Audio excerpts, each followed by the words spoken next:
Well, I'm going to explain now how to talk about volcanoes. Well, Mount Vesuvius is a very dangerous volcano. It might be the dangerous volcano in the whole world. And when it blows, there's a big ash cloud in the sky, and it's called pyroclastic flow.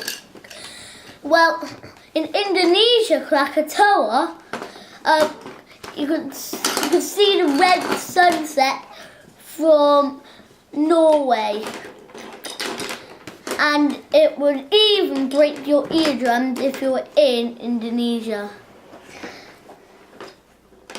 Cut.